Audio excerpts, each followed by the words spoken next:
Dokter spesialis di Rumah Sakit Umum Daerah Abdul Rifai Tanjung Redep, Kabupaten Berau masih minim. Hingga saat ini dokter spesialis yang dimiliki rumah sakit ini hanya satu orang. Ini menyebabkan pasien yang membutuhkan penanganan khusus harus dirujuk keluar daerah. Direktur Rumah Sakit Dr. Jusram menyatakan jumlah ideal untuk sebuah rumah sakit di daerah itu harus lebih dari satu.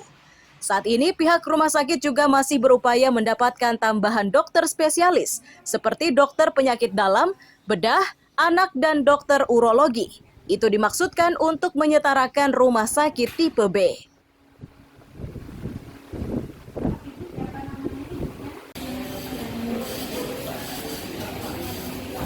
Nah, sementara saat ini kita masih punya satu dokter mata.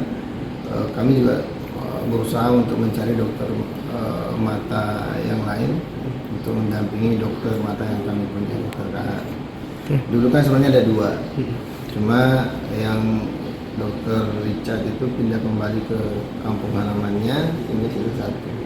Nah, untuk idealnya di satu rumah sakit itu Pak butuh dokter spesialis mata berapa? Sebenarnya bagusnya memang Dua Pak ya. Nah, selain dokter spesialis mata Pak, rumah sakit Abdul Rifai ini kekurangan dokter spesialis apa lagi Pak? Oh ya, sebenarnya kami akan menyesuaikan dengan rumah sakit tipe B. Kalau dalam hal penyesuaian rumah sakit tipe B, tentunya ada beberapa dokter yang kita butuhkan. Misalnya dokter penyakit dalam itu kita butuh 4 sampai 5 dokter penyakit dalam. Rumah sakit menghendaki dokter spesialis ini bisa segera didapat agar pelayanan kepada pasien bisa dilakukan dengan maksimal. Amir Hamzah dan Miko Gusti melaporkan dari Kabupaten Berau.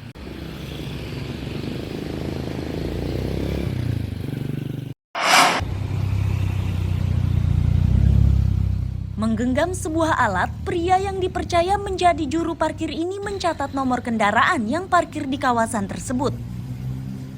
Penggunaan peralatan tersebut untuk memudahkan pemerintah kota mendapat pemasukan dari parkir. Usman, sang juru parkir, menyatakan alat pencatat parkir elektronik ini baru digunakan di beberapa titik. Salah satunya di Jalan Panglima Batur ini.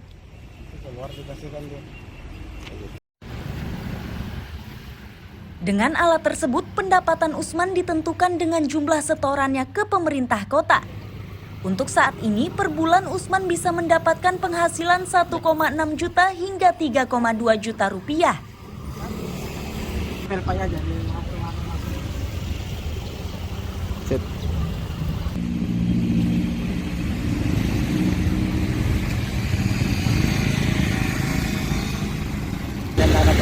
Lancar aja dia. Lancar aja ya. Ini cuma tapi ini yang pakai alat ini belum semuanya, Belum semua ya. baru berapa persen,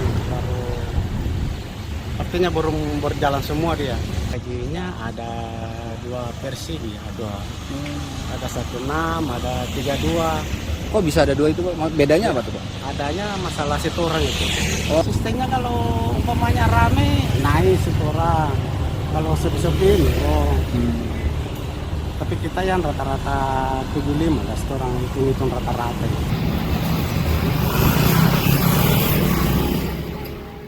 Mereka meminta pemerintah kota memberikan jaminan kesehatan agar saat membutuhkan perawatan tidak terkendala. Tenaga kerja dulu dikasih tapi enggak tahu sekarang apakah putus apakah Belum ada lagi ya. Tapi BPJS kesehatan ada? BPJS putus. Putus juga dari pemerintah. Depannya apa nih Pak soal kesejahteraan juru parkir nih? Ya itu aja BPJS itu Pak, supaya kita kalau ada anak-anak sakit kita kan bisa, itu membantu sekali itu BPJS itu. Kalau bisa dilanjutkan ya. BPJS ketenagakerjaan juga ya? BPJS ketenagakerjaan sama BPJS kesehatan itu aja dua itu kendalanya itu.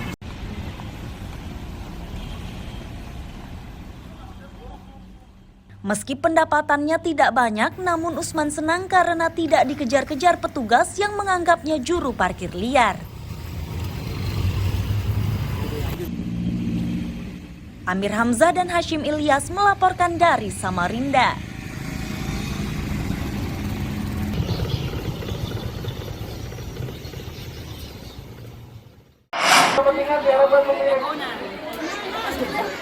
Suasana haru mewarnai kedatangan jemaah haji asal Berau di Bandara Kalimarau, Teluk Bayur, Selasa siang. Kloter pertama ini berjumlah 63 jemaah dari 66 jemaah. Jumlahnya berkurang karena 2 meninggal di Tanah Suci, sedang seorang lagi masih dirawat di Rumah Sakit Balikpapan. Kepala Kementerian Agama Berau Aji Mulyadi menyatakan 2 jemaah yang meninggal sudah dimakamkan di Tanah Suci. Itu dilakukan berdasarkan aturan pemerintah Arab Saudi.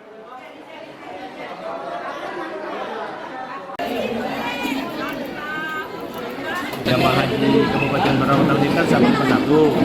Nah, setelah kegiatan di Arafah Musdalifah Mina itu ada yang jatuh sakit dan beberapa hari kemudian meninggal dunia. Nah, jadi memang sudah peraturan dari Arab Saudi, seluruh jamaah haji yang wafat di tanah haram itu memang harus dimakamkan di tanah haram. Oke. Semacam itu. Berarti total yang pulang sekarang ini berapa, Pak? 149 149 dari total 151. Oke, berarti satu masih di embarkasi Balikpapan, Pak ya? Ini masih ada 60 kalau tidak salah. 60. Masih yang trip ketiga. Akan tiba sesaat lagi akan tiba. Oke, katanya Dan masih ada satu yang sakit yang dirawat di Iya. rumah sakit Balikpapan. Jemaah sangat bersyukur bisa pulang dengan selamat. Selanjutnya mereka berharap bisa jadi haji yang mabrur. Alhamdulillah, bersyukur. Nah, harapannya Bu setelah ini gimana, Ibu? Harapannya semoga jadi haji mabrur. Amin.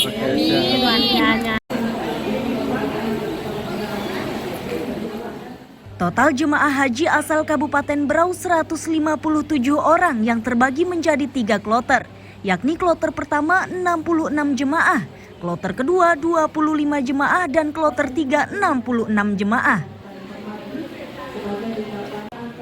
Amir Hamzah dan Miko Gusti melaporkan dari Kabupaten Berau.